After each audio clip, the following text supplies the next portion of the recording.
right, here we are, Genesis chapter 9, verses 20 and 21. And let me just request something really quickly here.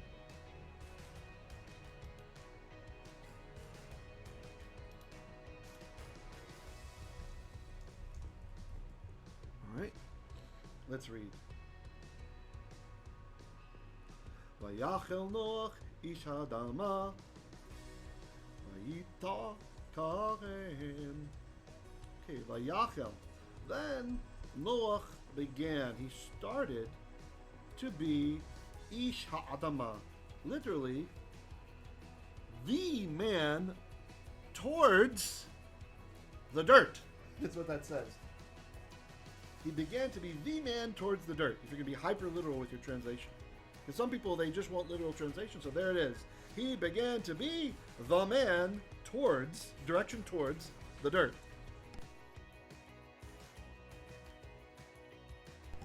That's interesting. So, okay, some of my animations didn't come in. I think I misordered things. All of the vowels with yods are supposed to have purple markers on them. So I'm going to look at that now. Let's look at that first, and then we'll come back to be man of the earth. There's an interesting pattern I found in the Talmud about this. Yeah, what are those purple things? Okay, you'll see them later. So in tractate Sanhedrin, page 70a, that's the first part of the page, paragraph 17, it says, a visitor from the Galilee expounded.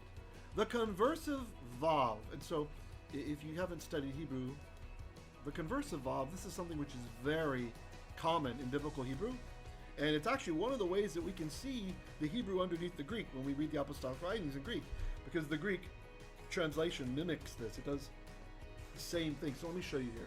So here I have it in purple. You see over there. Okay. Then we also have here. Okay. So that first letter is a vav, right? And for those of you who have not studied Hebrew yet, let's make that our letter of the week. Our letter of the week is going to be this guy, vav. That's a vav, and it makes a V sound. Vav. And so what the Talmudic writer is saying is this pattern, which is quite common to start with the vav, and it changes the time that's happening. I won't get into all of that. Maybe ask one of the Hebrew students if you're curious. Anyway, this is called vav conversive because it converts the time. And so the writer here, the commentator here, is saying that here, starting in this section, vav and then the verb form follow with a yod. He's saying this happens 13 times in the passage concerning wine, right? So what's coming up with wine? As it is stated, and Noah began, so here it is, vayaheyl, this is our verb right here, he began, and they're interpreting to be a farmer, right? To be a man, the man towards the ground, okay? And he planted, that's vayitah there, a vineyard, and he drank, vayesht, that's this one here, vayesht, of the wine, and became drunk. And that's here, vayishkar. Vayishkar. He became drunk. And he was uncovered. Vayitgal. This one here. Within his tent. Betoch ohalo. There we have there. Okay. And Cham, the father of Canaan, saw Vayar, it's coming up in the next verses, the nakedness of his father, and told Vayaged, that's coming up again, it's not on the screen, his two brothers outside. And Shem and Japheth took, so in the Hebrew is Vayikach, the garment, and laid it, the Hebrew is Vayasimu, upon both their shoulders. And went, Hebrew, Vayelechu, backward, and covered, Hebrew, Vachasu, the nakedness of their father. And their faces were backward, and they did not see their father's nakedness. And Noah awoke, Hebrew, Vayiketz, from his wine, and knew, Hebrew, Vayeda, what his younger son had done to him. Genesis chapter 9, verses 20 through 24.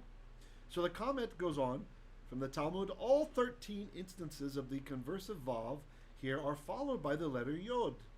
Together they form vai, meaning woe, right? It would have been read oi. You read like oi, like you probably heard. Jews like to say oi, right? It's related to this. It's one way to spell it is this way. Excuse me. Meaning woe, and allude to the suffering and misfortune caused by uncontrolled drinking.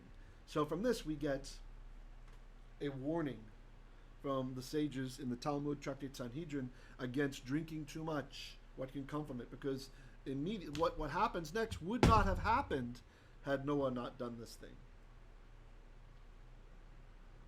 It's quite interesting to me that his first act recorded is he plants a vineyard.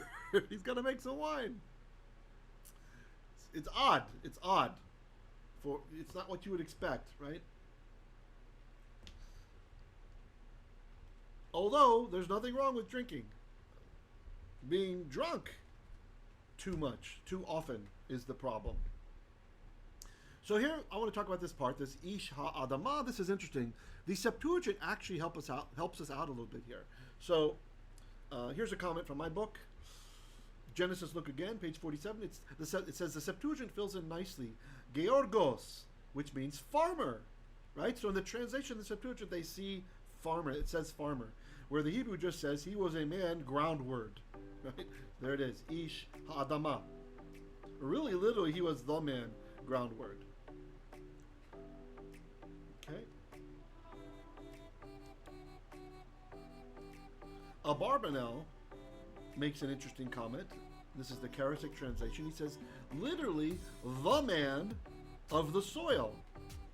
Meaning he ruled the entire earth. But Rabbi Yosei ben Rabbi Zadok, in the tanchumah, that's a midrash tanchumah I've shared with you guys before, points out at first he was a righteous spiritual man, but now in his old age he reverted to being an earthy one. That's from Abarbanel. But I want to share with you from one of the Targums, from Targum Yerushalmi, it goes a bit further, which is quite interesting. And it says, let's see, someone asked me in private. Actually, hold on, we have some comments and questions before I get to that. Let's see. There we go. Someone says maybe to celebrate Shabbat. Yeah, it could be. Yeah, maybe the wine was to celebrate Shabbat. That's nice. That's actually going to marry well with the way that this Targum translates it in Aramaic. Tet says, how long, Rav, after he went down from the ark up to the time he planted a vineyard? That is a good question. I do not know. It's a nice question, Tet. Don't know how long that took. I mean, we have to think the planting and the harvesting. Vineyards are not easy, right? It's not like just throwing down zucchini or something like that just grows like a weed, right? There's work involved, and also to make it into wine is not an easy process. And someone writes in private, he planted a vineyard to make wine for sure. Yeah, exactly. I think that's a good comment, especially with what's coming up here. So let's push back against Abarbanel a little bit. Abarbanel is saying he was righteous, but now he's become earthy. So let's look and see what this Targum says. So the Jerusalem Targum translates into Aramaic, and Noah began to be gavro tsidiqiyo, the righteous man, right? The righteous man. And he planted a vineyard. So that's interesting. So this actually meshes well with what the person who wrote in private to me about maybe he did it so he could keep Shabbat, right? So kudos to Mr. Mysterious who wrote that, our anonymous commentator. That merges well what you were thinking of with the Targum, that he's eager to keep Shabbat, right? And we know that the Shabbat existed even in those times, because even before the deluge, before the Hebrew Mabul, we have learned that God blessed the Sabbath. Remember, that was the very first Torah portion in the triennial cycle. It ended with that verse that he blessed the Sabbath day, right? He blessed it. So, which is really nice, because if you're trying to talk to someone about the Sabbath versus the first day, i.e. Sunday worship, it's nice that you can kind of, and maybe they push back and say, well, the law doesn't apply today. You don't even have to get sucked into that argument. You can say, well, this is before the law was even given. Sabbath was before. This is all mankind is given the Sabbath, because it's not even before it's given to man, God himself has declared the day holy, right? Presumably, Adam is saying goo goo gaga at that time. All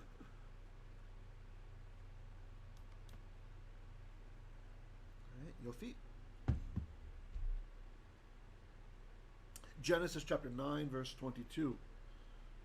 This is a verse that's packed with all kinds of mystery. So it says in the Hebrew, ויחל Cham avichenan et ervah et ervat aviv. And he continues on, vayaged lishnei chayv bachutz. Then Cham saw, then Cham, the father of Canaan, that's all the subject. Then Cham, the father of Canaan, saw. So again, the Torah is making sure we know who's his son, that Canaan is his son, right? So that we understand what's coming up, the curse that is coming up. Then Cham, the father of Canaan, saw. What did he see? Ervat aviv, the nakedness of his father's nakedness. So later, when we get to the holy book of Vayikra, Leviticus, we will see this phrase a lot, the nakedness of so-and-so, right? So this is an inclusive statement. Let me just mark it here in the Hebrew, everybody can see it. It's the second word from the end on the top there. So let's see, so ervah is the word. Here it's changed to have a T ending because that's how you say of. If a word ends in an H sound, you change it to T, and that means of, right? So ervah is the actual word, meaning nakedness. It doesn't just mean nakedness. It can also mean like something that's not good, right? It can mean that we see later in the writings it's used that way, not always to mean nakedness, but in this context, it's certainly nakedness. And so ervah, this was more than just a person's literal nakedness, all right? So when we get the litany of commands, the sexual code of conduct commands, we get these sorts of things like you shall not sleep with your sister, the daughter of your father, right? And we have other sorts of commands like this, and it talks about it is your father's, specifically it is your father's nakedness, or even the wife is the father's nakedness. It is your father's nakedness, and so the wife herself is the nakedness of the father, right? This is the way the Torah sees it. That nakedness belongs to him. Okay, so you see where we're going with this? So we'll come to this in a bit. I don't think I put a separate slide in it, so remind me after I finish the classical rabbinical explanation of a more modern explanation that I think makes sense. So the nakedness of his father is what he saw, right? That does not mean that he saw his father naked. He saw his nakedness, that which belongs to the father, which is off limits sexually. That's what he saw. So it could be the father literally naked, which to me, this doesn't make a lot of sense. Why? Okay, remember, Canaan's not even here right now. There's a little story that he came later, but let's not deal with that midrash yet. He's not even there, according to the Torah text. It's just Cham doing this. He's solely responsible. So if all he did was look at his father's wee-wee and laugh and then tell his brothers, why would Cham's son get cursed by Noah for this? It doesn't make sense. Why would even Cham be cursed by it? Right? This can happen accidentally. A child can even accidentally see the father naked or whatever, right? But to be cursed? It's bad enough for him to be cursed, the one who did the crime. But how much more so for his child, who presumably was not even part of the illicit act? Yeah, we're getting to it. Daniel asks a great question. Was it only Noah drunk? That's a great question. Yeah, that leads into where we're going with this. Right, Tet says the father's nakedness is the wife. Yes. Exactly. And yeah, I detail that also in a footnote in my book about that. But I learned about this concept. I really tied it together. The concept I knew, but I never connected the dots until I heard, ironically, there's a podcast called The Naked Bible Podcast. And no, they don't just always talk about Noah and his wife. What they mean is like the Bible unfiltered, right? And so, but this is one topic that they talked about one day. So I give them credit in the book that's where the dots were connected for me. That yeah, I think it is his wife, but we'll come back to that in a sec. Tet comments perhaps it was Sukkot when they went out the ark, and during Shavuot that he harvested. Yeah, this is all possible. Tet says perhaps they had a drinking party. Yeah, maybe they all were drunk. Maybe Cham was also drunk. It kind of seems strange when there's like no humans on the earth that you would have your kind of wine tasting, like your wine harvesting time. Like I remember the first time I was for Schnicket ever, like I was in Germany and I went up, I was visiting Germany. I still lived in California. So I was in Germany for a few days and I got a rental car and I went down with my girlfriend at the time. I went down on a wine tasting trip, right? Like you can drive down the Rhine, and there's all these little farmers, and they make their own wines. You can try it, and I remember that they had little portions that you could even try for free, right? And there was this one, oh, it's so delicious. It's Rieslinger. It's like a German sweet white wine. And usually I don't like sweet wines, but this is really nice. So I remember I took a couple sips, and I'm 30 something at the time, and I think either late 20s or early 30s, and I've never been intoxicated before, right? And I remember sitting down in the rental car about to drive off, and I said, wait, I feel strange. I feel kind of strange, And the girl, she's laughing at me, right? Because this is a Russian Jew, right? She's laughing like, clearly you're drunk. And so it's funny, like the first time you do it. But at these wine tastings, a lot of the people there were families, like entire families would go. And they try it out. And so this connects to our story in that I can't imagine, I think you're right, that it was probably a party, because I can't imagine that you're the only family on earth and you just harvested your wine, right? And I guess this might not be the first time he had the alcohol, but you're just going to share it for yourself? Mine, like Yoda banging on R2-D2, mine, not letting him have the hot dog or whatever, or the light. It doesn't make sense. So I think you're probably right. Probably everybody had been drinking, including Noah's wife. No. Yehoshua said you got intoxicated from a sip. No. This was going from place to place to place, trying some sips, and again, it was a light. I think people usually call this a buzz, right? I could probably walk a straight line, but I decided not to drive just in case. Waited for, an hour or something.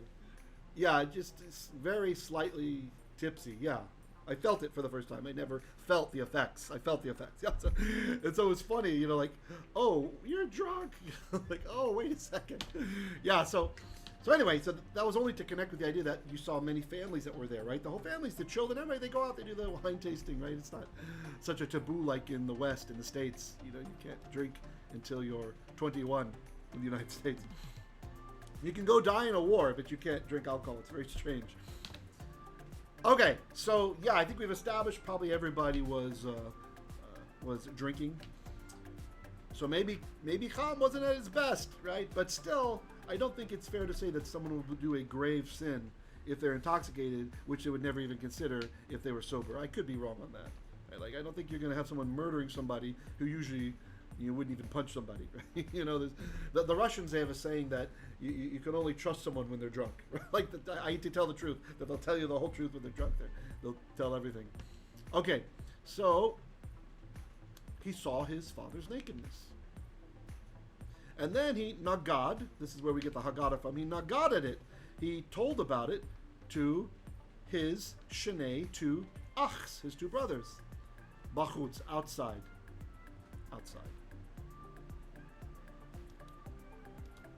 So I want to read again from the Talmud. I'm going to read to you 3 sections from the same page, all right? So on page Sanhedrin, page 70, A, the Gemara explains. So the Gemara, this is the Aramaic commentary surrounding the Mishnah, right? So the Mishnah is in the center of the page. That's in Hebrew. That's Mishnaic Hebrew, which is kind of like a combination of Hebrew and Aramaic, right? It's got Aramaic endings and, heavily affected by Aramaic. That's later Hebrew. And then you have, in the columns, is the Gemara. These are the comments from sages, decisions that were made, right, throughout time in Aramaic, because most of the people, they spoke Jewish Aramaic, right, from the time in Babylon. And but they don't just talk about the Mishnah. It goes in the Bible, as we have here, right? So here we have a discussion, wandering into the Bible. And so it says, the Gemara explains, the one who says that Cham castrated Noach adduces the following proof. So this is some of what the sages believe. Some sages thought that Noah got castrated by his son. And because remember, Noah wakes up and then he knew what had happened to him, right? So presumably he looked down and, right? It's not there, right? So here's the proof. Since he injured Noah with respect to the possibility of conceiving a fourth son, which Noah wanted but could no longer have. Therefore Noah cursed him by means of Ham's fourth son. Right? So they're seeing it lines up nicely, right? So Noah's not going to have a fourth son if he's castrated. And so the punishment, the Hebrew mida keneged mida, measure for measure, is okay, I will curse your fourth son then. Since you didn't even let me have a fourth son, I will curse your fourth one. Ham's sons were Cush, Mitzrayim, Phut, and Canaan, right? So see, he's number 4. See Genesis 10, verse 6. So the Gemara references back there.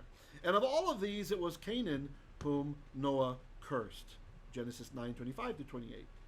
So that's that opinion. So we have a famous rabbinical opinion that the reason for the curse of Canaan is the castration of Noah that happened. Allegedly happened. Law and order here. Ding, ding, ding.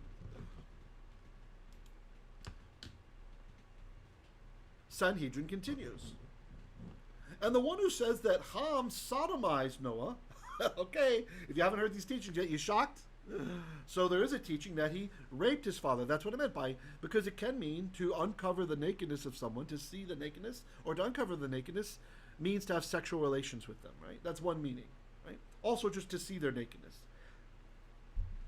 So for those who think that, so you have these two opinions among the sages, right? That Ham sodomized his father, learn this from a verbal analogy between the words, and he saw, here it is, vayah. And he saw. So here it is written, and Ham, the father of Canaan, saw the nakedness of his father. This is our verse 22. And there it is written, and Shechem, son of Hamor, the Hivite, prince of the country, saw her. This is Dinah, right?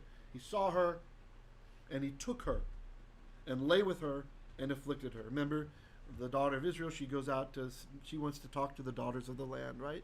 Make some friends, and she gets raped. Right? But the language that the Torah uses in Genesis there is that he saw her, right? And so the sages are alluding that this must be sexual activity. This indicates that the term saw alludes to sexual intercourse. So the Bible is very careful. It's interesting. Usually extremely bad words or certain things, they're alluded to, right? For example, in the book of Job's wife, if you've read the English translations, it usually says, his wife tells him, just curse God and die! Right? So his wife is giving him this excellent advice to just curse God and die, right? Okay. But if you read the Hebrew, it says, Tiparech, bless God and die.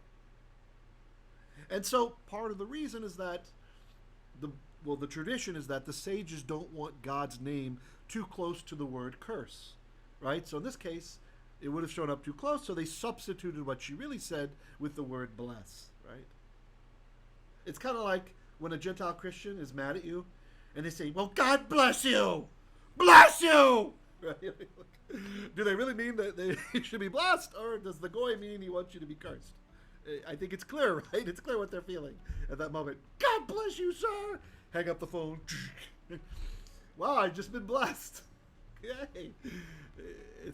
Okay, I won't get into that. It's fine. I was going to comment on how Germans don't understand passive aggression. And Americans dish out passive aggressiveness all over the place. So it's kind of funny, like an American, like I used to work at IBM in Germany, and in Switzerland. And most of the workers, most of the engineers were Germans, right? There are very few Swiss there, even though it's in Switzerland. And it was funny. Every once in a while you have an American come through, like some executive or whatever, he'd come through. And he might be criticizing them, and he'd be passive-aggressive, right? And the Germans would just be smiling, so happy. They didn't understand that he's insulting them, right? So it's kind of like, God bless you! Yes. Yeah, it's true. That's true. Someone writes me in private that the male organ was the symbol of power and authority, right?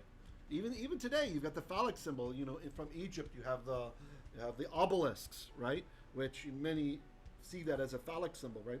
Showing the power of their gods in the sky and all that kind of stuff. Yeah, it's true. It's true.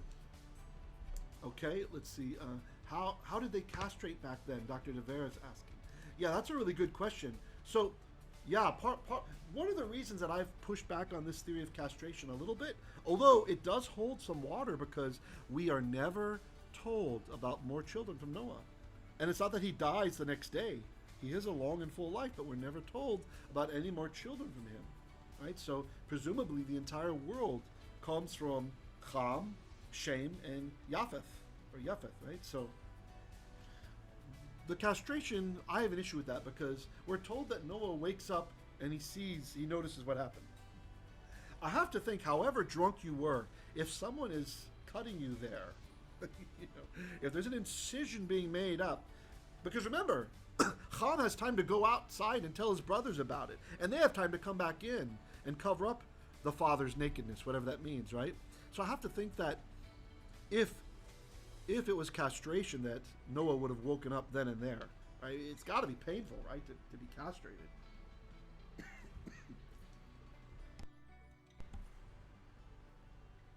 Yeah, good comment. Yeah, I don't know how they did it back then.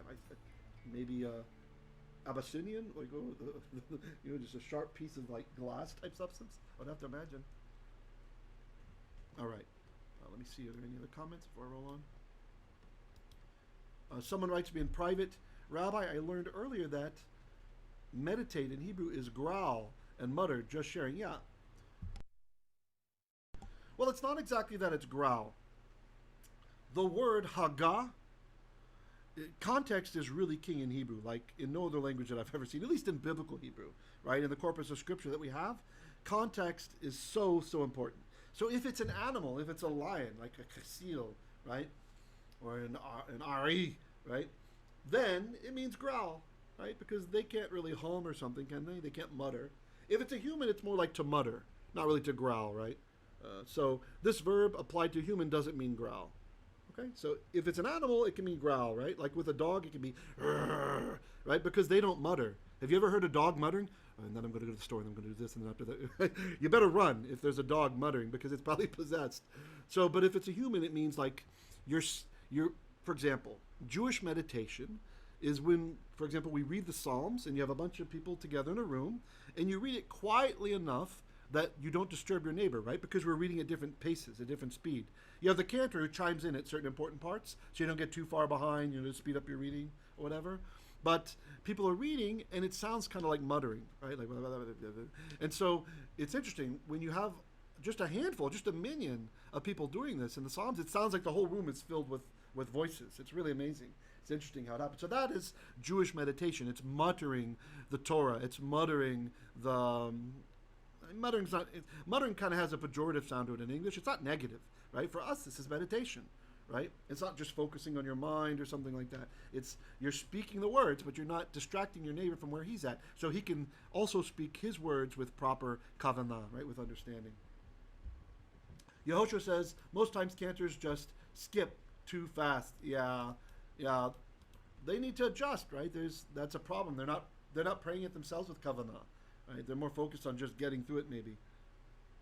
Yoshua says impossible to keep up even at the fastest pace, right?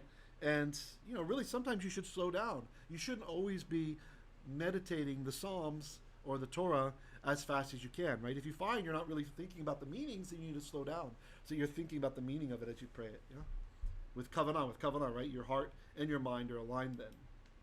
It's kind of like, have you ever heard of heart breathing? There's a psychological trick, actually, which is quite useful if you're ever having trouble to get yourself in a creative state, right? Or maybe you have a problem or some problems that you're unable to solve and you've been stressed by these problems. You can do a little trick called heart breathing. And there's science to back this up. They find that it's interesting. EKGs and EEGs, and when they've monitored people, they found that their brain waves change to a creative state when you do what's called heart breathing, right? So this is kind of like when we're praying with kavanah, right? So our mind and our heart align. So what happens is you breathe in, but as you breathe in, you try to imagine the air going into your heart, literally going to your heart instead of just the lungs, right? And then you hold it, and then you let out, right? So deep breath, you're letting it come into your heart. That's the idea. You mentally direct that air towards your heart. And it's amazing. They've shown, they can demonstrate it's reproducible results, which means it's scientific, that you can affect your mental state to be in a creative state, right? So that you can solve the problems. You can see the problem from a way you've never seen it before. And I think this is something similar to what Jewish meditation does for us, because we're breathing pretty deep. You breathe deep, and then you're going to say, because you don't want to be breathing every 2 seconds. you know, Vayomer Moshe El Bnei Yisrael, right? You want to, instead you take a deep breath, and then you're saying it, and then you out, and you breathe in it deeply again. And so rabbis oftentimes will criticize people for, you're just praying it too fast. You're not, like what Yehoshua was saying, the cantors do sometimes. You're not praying it with kavanah. Kavanah is you put your heart into it. You're feeling the words. You're thinking about the words. And so imagine if you're breathing deeply and you're putting your heart into it. I think this is what has been discovered in science as heart breathing. I think it's already something we as the Jewish people have had for a long time with Jewish meditation. So thanks for asking about that. Yeah, heart breathing. Try it out sometime. See if you have a problem, you can't find a solution, or you're just you have a creative type of job and you need to get creative. Try breathing into your heart for a few minutes and see what happens. You'll probably be shocked with the results. All right. So let's look at the next comment. So we have that the term saw alludes to sexual intercourse, right? Okay. Again, the Bible, like, bless God and die. Right? So the Bible usually is very careful with the wording, right? I mean, if you think about it, I think the worst curse that I've ever seen in biblical Hebrew is, you dead dog's head. You're the head of a dead dog. Right? It just, you know, that's like the worst curse. There's hints, right? Like one of the words for idol, right, is it means like, it hints at like being globlets of poo. Right, globlets of feces, right? One of the gilul, right? One of the names of an idol, and so the gilulim, the idols, are like little poo pieces, right? It doesn't necessarily say that; it only hints about it, right? So the text, well, it might hint, for example, when Elijah he's making fun of the prophets of Baal, and he's saying, "Oh, you know, your God, maybe he's at the bush," right? That means he's defecating, right? He's taking a poo, right? But the Bible frames it so nicely. I mean, Elijah, he was witty as well. He's at the bush, right? Meaning he's taking a dump. He is a god, isn't he? So when you slow down and you look carefully at the text, sometimes I can't help but laugh out loud because there's these veiled insults, right, against the pagans who were back then the goyim, right? But today goyim, we have this other nuance, right? We have this, a goy can actually be a monotheist, so really not so much so goyish anymore. All right, so to see can mean to have sex with, right? So be careful. Boy, that adds a whole nother meaning, doesn't it? When Yeshua says, when you look at a woman who is someone else's wife, you've committed adultery with her in your mind, right? Because looking, it's got that double meaning in Hebrew. Maybe you really did have sex with her, right? So it's quite a warning. But it's interesting. When you understand the underlying Hebrew behind the apostolic writings, these sorts of things come out. Okay, so let's look here. Let's look at the third expression by the Gemara. It says, the Gemara asks, granted, according to the one who says that Cham castrated Noach, it is due to that reason that Noach cursed Cham by means of Cham's fourth son. But according to the one who says that Cham sodomized him, what is different about this, his fourth son? Right? Like, if that's all he did, if he just raped his father, why curse poor Canaan? What did he do? The Gemara continues, he should have cursed Cham directly. The Gemara answers, this sage holds that both this offense and that offense were committed. So all agree that Cham castrated Noach. And some say that Cham also sodomized him. So the Gemara works out, it says, it's not castration or sodomy, it's castration or castration and sodomy. Right? That's just really diabolical. Not only is he sodomizing him, but he's also, you know, making it so he can't have children ever again. Which again, I know that the Gemara is saying that they all agree on this second opinion, right? And I mean, they all agree that he at least castrated Noach. It could be. But I'm going to present this a fourth opinion that actually might have happened. And let's just include castration on the table still. All right? So it's funny, I used to only do audio drashot, right? But then I was kind of shamed into doing visuals because, you know, watching Daniel's presentations and everyone at the shul, all the elders would always have some kind of overhead. All right, I better make something that you can see. And now I hate to not have something visual to share. So let me see, where is it? I thought it was here, verse 22. Okay. So this is my translation on the right, for those of you who haven't seen it before, and there's comments on the bottom. So we're on verse 22. Let's look at 22.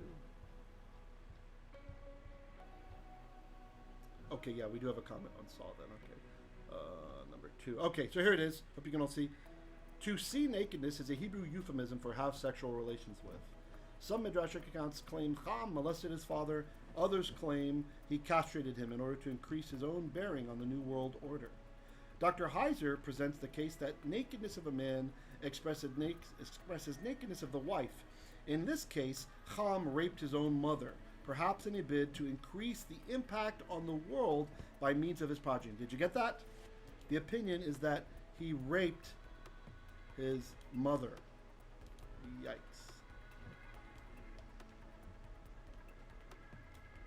Of course, it's possible his father's wife was not actually his living mother, right? So it could have been like another wife. Maybe his mother had died and this was another one. This nicely explains Noach's reasoning in cursing Cham's son, his progeny, instead of Cham himself, right? So you see? So if the idea is he raped Noah's wife so that the next child will be from him instead of from Noach, and maybe he also castrated too, right? So the sages are only unified in the castration theory, right? They differ on the sodomy theory. So this is nice, the way that Heiser presents it. This is actually compatible with the Gemara's opinion, where all of the sages agreed in the Gemara, at least in the Gemara survey, that there was castration involved.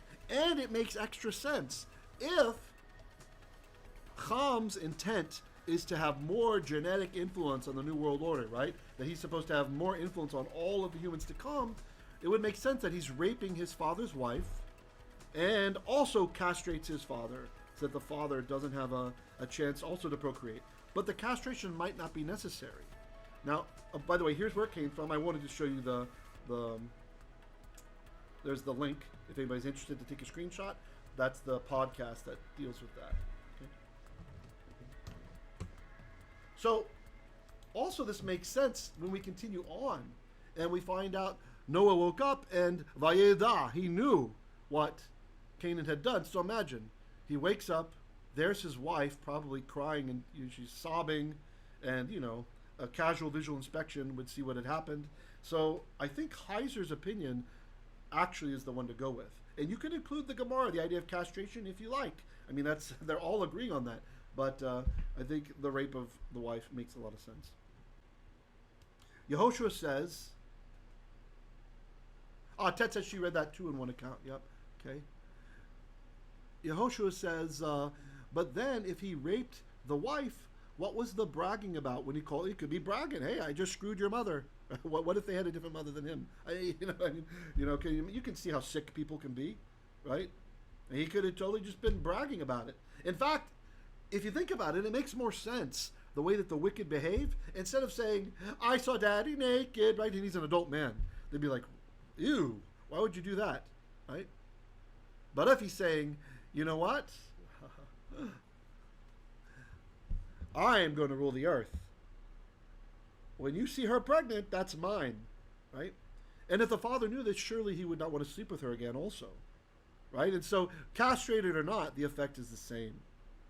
Cham has reduced Noach's ability to have children, one way or the other, either psychologically or very biologically from castration, or just from the rape of the wife. Do you understand what I'm saying, Yoshua? But as far as like a sexual conquest, you hear the wicked bragging about this all the time. And so then you can see the brothers, they go in, not wanting to see her in her humiliated state, walking backwards, and they cover up the nakedness of their father, i.e. the mother. You don't have to agree with this opinion, by the way, guys. This is just, you read through the Bible many times, and there's, for myself, I don't know how you are, but I always have like a question mark when I hit a certain verse, like, what's that all about? And hopefully you'll figure it out sometime, or you'll read a commentary that solves it or something, right? Like one that bothered me for a long time was the genocide against the Canaanites, right? That Israel is supposed to wipe them out. Most of them get wiped out, right? Many of them get wiped out. And this is, it's a modern ethical problem. Really, the babies got killed too? What's happening, right? But it turns out that the divine council worldview solves all of this. That when you understand that many of those cities were mixed with Nephalim genetics, right? They weren't just humans, they were humans mixed with fallen sons of God DNA, right? Which was a to'evah, an abomination to Hashem in an attempt to subvert his rule over the world, then it makes some sense that, okay, even the babies have to be wiped out. Dr. Devera says, regarding the time of this event, it might be several years because it mentions that Cham has 4 sons. Right. Could be. Yeah, it certainly could be. Yeah, the timing's really hard. Also, like, I think Tet asked before, how long before the whole vineyard thing? We don't really know the full time scale, right? I mean, you have to imagine it takes a while for the vines to grow, and then, you have to have enough, and then you have to, and then to make it into wine, you got to build a wine press, but there's no trees left alive, and so you got to grow those trees, and so it could be quite a long time. Yeah, it's very possible. Dr. Devere says, I agree, Yehoshua, that they should have killed him. Yes. Yeah. I agree too, especially if it really is. I mean, on the face value, we usually try to go with the Peshat meaning of the text, right? But sometimes the plain meaning, the Peshat meaning, doesn't really get us where we want to go, right? So Noach, who we're told is a righteous person, right? That he's an Ish Tam, right? He's without defect. It's kind of hard to imagine that someone would curse their own grandson because the son looked at you while you're naked, right? It seems like it's begging for more than that. It's begging for midrash. It's begging for an explanation. And so I think the ones that we've looked at, that we've investigated, they at least lend more credence to the cursing, right? And especially the cursing of the grandson. Right? Why curse the grandson? Why curse anyone at all if all he did was glance at him? I saw daddy's wee wee. I mean, come on. You're going to curse your child for that? Maybe smack him up beside the head or something, but curse him?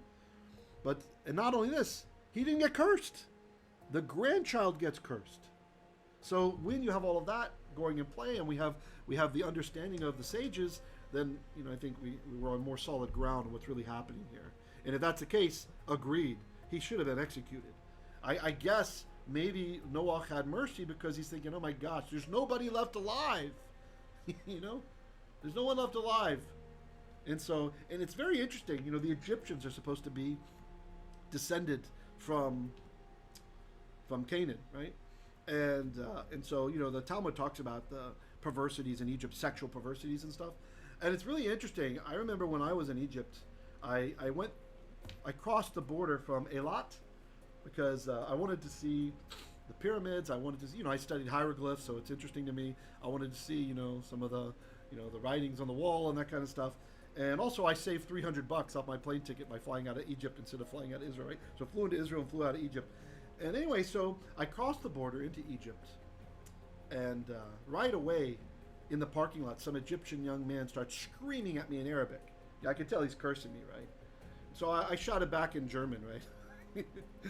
So it wouldn't be obvious who I am. And I remember I saw a couple that looked like Germans, like looking at me like they couldn't believe what I'm saying. I didn't say anything super bad, but just I figured shout at him in German, he might like me, right? Because a lot of times the people from that religion, they like Germans, right? Because they think what the Germans did to Jews, etc. Anyway, so then later, I'm waiting at a bus stop, and I decided to rent a car, right? To pay this driver. And there were 2 ladies that I met, Gentiles, who had been living on a kibbutz for the last year, and they were going back. They were going into Egypt, and they were going to come back, right? They were from South America. One was where was she from? I don't remember. A European and South American, I think. And anyway, so as we're getting in the car, I hold the door open. I'm the last one to get in the car. There's an Egyptian guy, never seen him before, making an obscene gesture with his hips, like what I should do to the ladies. You understand? This guy, I don't even know him. And he's like making this gesture. It's just so bizarre. And so I thought about, Canaan. These are descendants from Canaan. It's like they're so perverted in their thinking. Just really unnerving and bizarre. Yehoshua says, I'm just thinking that if Cham would have raped the wife, why was he cursed rather than killed by the brothers? He wasn't cursed. That's the thing, Yehoshua. Cham did not get cursed. The grandson of the son of Cham gets cursed, but not Ham. The non-reaction towards Ham gives me doubt that Ham did more than looking at the father's nakedness, perhaps with lust. Yeah, I suppose that's possible. But why curse the grandson? See, you answer one question, but then you open up another question by doing that, right? So it causes, in my opinion, a greater difficulty. Cham not being overtly cursed by the father, to me, is less of a problem when we understand it as an issue of mida keneged mida, right? Measure for measure punishment, right? So if, as the sages say, if Cham has prevented Noach from having a fourth son, so too then shall Cham be prevented from having a fourth son. He doesn't kill the son because that would be unjust, but instead he curses him, right? So he has him, but he'll be cursed. He's not going to get all the stuff that he thought he would get out of a fourth son. You see what I'm saying? But if we go the way that you're saying, and we say, okay, maybe he just looked at his nakedness lustfully or whatever, or weirdly, it doesn't answer anything, right? It doesn't answer why the grandson gets cursed. You see what I'm saying? Okay. Shoshana says, ACCDG, I don't know what that means. Oh, according to, see, you write like Hebrew, right? In Hebrew, sometimes we can drop the vowels. According to the divine plan, there has to be bad guy remaining. Can't be all good guys in the land. Well, let me just push back on that. Thank you for commenting, Shoshana. I would push back a little bit and say, it doesn't matter if you start with good guys. Evil can come up anytime, right? I mean, look at King David's son. David is a good guy, although granted, this does come out of David's sin. His son rapes his daughter, right? Goodness, right? I mean, so coming from the one who wrote half of the Psalms, right? He's a biblical writer, has the Ruach HaKodesh on him, and still his son is a rapist of his own daughter. I mean, of David's daughter. So you can always get good from evil, right? It can go both ways. Even good people can come from evil at times, right? We have, there's a rabbinical principle that a person who comes from an evil household but ends up becoming a good person stands on a much higher place than even someone who is religious since birth can ever achieve, right? To have left all of that filth behind, to have left, whatever, drugs, the free love, all that kind of stuff, to leave that stuff behind, whatever they were around, from a wicked household, and to come to the truth, they are higher praised than someone who's born religious, born into a religious family. Dr. Devera says Cham is a perverse guy. Yeah, no matter how you cut it, right? Even if it is just staring at his father's junk, he's still disgusting and perverse. And there's something really wrong with him. Well, you have to think about why were Noah's sons saved from the flood, right? Why? And the reason, it's the same reason that Lot is saved. Right? It's for the sake of the righteous person whom God loves. God didn't want Abraham to suffer by Lot dying immediately. God didn't want Noach to suffer by he and his wife being the only ones in the new world, right? So instead he brings his sons, although we do have a better report about Shem and Yefet, but maybe he would have been heartbroken at the time to leave Cham behind. It's hard to say. Tet says, God's goodness and the fear of God are more prevalent with his two brothers. Yeah, that's true. That's true. Daniel says there's a teaching Noah was the only pure blood, and Noah's children married Nephilim, right? Well, there's even a teaching that his wife was pregnant from a Nephilim, right? From a Nephila, I should say. Yeah. There's probably truth in that, because later Joshua has to kill Nephilim. Probably it's from Cham, because think about it. The Canaanites were descended from whom? What did Ibn Ezra say? Open your eyes, like, duh. Ibn Ezra's way of saying, duh. Of course the Canaanites are from Canaan. And so, yeah, maybe just Cham, yeah. Yep, that's a good point. I like it. It ties together everything that we're researching nicely.